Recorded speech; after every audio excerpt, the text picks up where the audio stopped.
Les vraies voix Sud Radio, 17h-20h, Philippe David. Retour des vraies voix avec Philippe Bilger, Lydia Guirous et Boris Faure. Accident qui aurait pu avoir des conséquences tragiques hier à Chasse-sur-Rhône. C'est au sud de Lyon, juste au sud de Lyon, sur l'autoroute A7 qui conduit de Lyon à Marseille. Un camion transportant des matières dangereuses et un véhicule particulier sont entrés en collision. Le camion s'est couché. Pas moins de 26 véhicules et 110 sapeurs-pompiers ont été nécessaires, avec comme conséquence des bouchons gigantesques dus à la fermeture dans les deux sens de l'autoroute en raison d'un risque d'incendie. La conductrice du véhicule léger, âgée de 70 ans, est toujours hospitalisée avec pronostic vital engagé. Nous sommes en compagnie de Nicolas Grumel, rédacteur en chef de France Route. Nicolas Grumel, bonsoir. Bonsoir. Pour les quinquagénaires et plus, l'accident d'un camion de produits dangereux, ça rappelle le drame du camping de Los Alfaques, le 11 juillet 78 en Espagne, où un camion rempli de polypropylène avait explosé à côté d'un camping faisant 215 morts. Le produit d'hier était du disulfure de carbone, un produit toxique et inflammable. C'est un solvant très toxique utilisé en chimie pour dissoudre de nombreux composants comme les résines, cire, soufre, etc. Est-ce qu'on a frôlé une grande catastrophe hier du côté de Chasse-sur-Rhône ? Oui, sans doute, oui. On a frôlé la catastrophe et je dois dire, on peut saluer quand même le travail qui a été fait par les secouristes, les pompiers, bien sûr.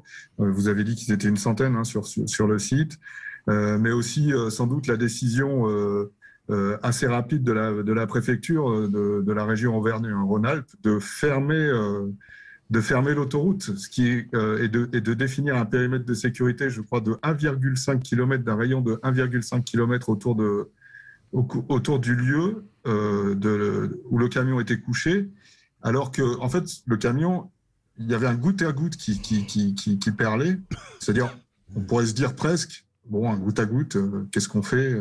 Est-ce qu'on met un chewing-gum et puis oui. on attend que ça passe? Non, je plaisante, bien sûr, il ne faut pas plaisanter avec ça. Je pense que malheureusement pour tous les usagers de la route qui étaient présents sur l'A7 hier soir, l'option et la décision de fermer l'autoroute et de définir ce périmètre de sécurité qui a aussi, je crois, concerné des habitations. Oui. Qui ont été confinés chez elles, y compris les gens qui étaient dans un hôtel qui ont dû rester calfeutrés. Voilà. Et ben cette option-là était quand même la bonne, parce que qu'est-ce qu'on aurait dit si il y avait eu une explosion ? Philippe Bilger, ça vous inquiète ce type de transport de produits dangereux par la route ? Pour que, bien sûr, maintenant qu'on en parle et vous êtes des spécialistes de tout cela, je suis très angoissé rétrospectivement, mais ce que j'aime dans les propos de notre invité, c'est que pour une fois, il n'est pas dans la critique de l'action des autorités. Pour une fois, elles ont fait ce qu'il fallait avec diligence et rapidité. Ça fait du bien en France d'entendre quelqu'un qui dit du bien de la France officielle.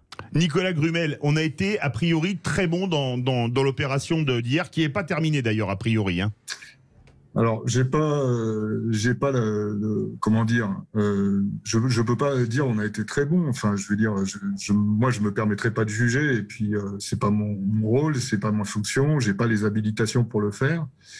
Et peut-être que, et c'est sûr, dans leur voiture, dans les cabines des camions qui étaient immobilisés, qui ont été immobilisés plusieurs heures, dans cet hôtel où les gens ont été confinés, on va juger que les services publics sont pas assez rapides et qu'ils foutent rien.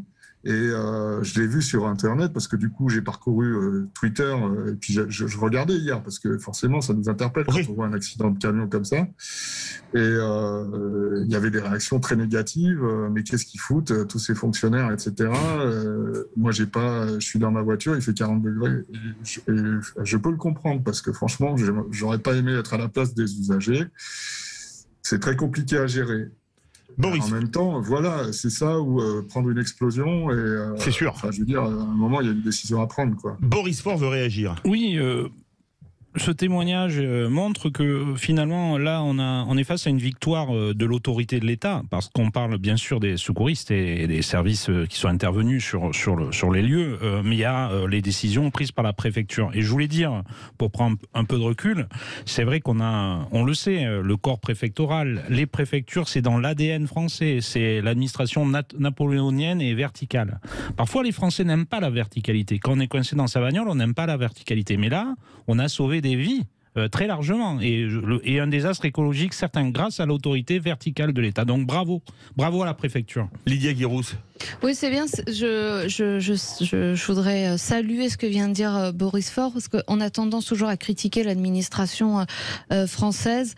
Et c'est vrai que dans ces moments-là, elle sait réagir, et quand elle se met en marche, elle se met bien en marche pour pouvoir réagir et faire face à ce type de problème. Moi, je suis très surprise. Est-ce qu'il n'y a pas d'autres moyens que la route pour pouvoir transporter de manière beaucoup plus sûre ce type de produit? Le ferroutage? Évidemment. Est-ce que ça, ce n'est pas un moyen plus sûr? Est-ce que ça n'existait pas avant? Est-ce que vous pouvez nous éclairer sur ce point? Nicolas Grumel, oui. Est-ce que le ferroutage, ce serait pas plus sûr? Parce que quelques kilomètres plus au nord, il y a la raffinerie de Feyzin. On imagine une explosion à proximité d'une raffinerie. Ça pourrait être désastreux. Je pense que les trains passent aussi tout près de la raffinerie de Feyzin. Il y a même sans doute un réseau ferré dans la raffinerie. Oui. Je ne suis pas sûr que ça éviterait le problème. C'est-à-dire que actuellement, pourquoi il y a du transport par la route de marchandises, et notamment de marchandises dangereuses? C'est parce que c'est le moyen le plus simple et le plus, en termes de logistique, le plus efficace pour apporter la marchandise d'un point A à un point B. On va pas mettre un réseau ferré d'un entrepôt, enfin de tous les entrepôts, oui, c'est pas faisable, à d'autres entrepôts d'Europe. Enfin, vous voyez, on peut pas tout relier par la voie ferrée.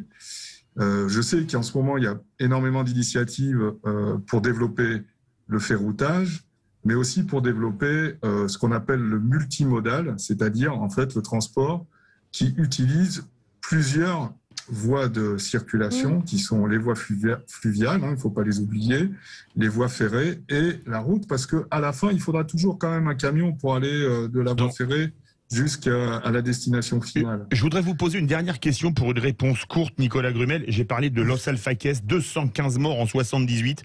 Il n'y a plus d'accidents comme ça. C'est parce qu'on a su tirer les leçons d'un tel drame. J'ai lu en préparant l'émission qu'on avait mis maintenant des soupapes sur toutes les citernes, etc. Oui. Il y a eu énormément de leçons qui ont été tirées de cette... imaginez quand même, ça fait 48, ça fait... 42 ans, c'était 78. Non, pardon, 44 ans, pardon. Ça fait 44 ans. Voilà, on n'a pas en mémoire d'autres... catastrophes. Il y en a eu d'autres. Moi, je pense au drame de Puy-Séguin, où un camion a percuté un car, faisant des dizaines de personnes décédées dans le car, parce que le car a pris très vite feu. Et les personnes étaient hélas prisonnières dedans. Oui. C'est dramatique. Et ça, c'est arrivé il y a quelques années. Il y a quelques années, c'est vrai. Il y a encore des accidents. Et il faut que ces accidents servent et puissent... et qu'on en tire les leçons. Améliorer la sécurité. Voilà, c'est ça qui est très important. Et évidemment, c'est très important. Merci beaucoup. Mais on n'empêchera pas le transport routier. Je vois pas comment on pourrait l'empêcher. Merci beaucoup, Nicolas Grumel, rédacteur en chef de France Route. Tout de suite, notre grand débat. Le gouvernement d'Elisabeth Borne qu'on attend, mais ce sera peut-être plus ce soir, à 18h30 ou alors vraiment un peu plus tard, est-il forcément provisoire? Vous êtes 79% à dire oui. On va en débattre avec Jean-Christophe Gallien, politologue.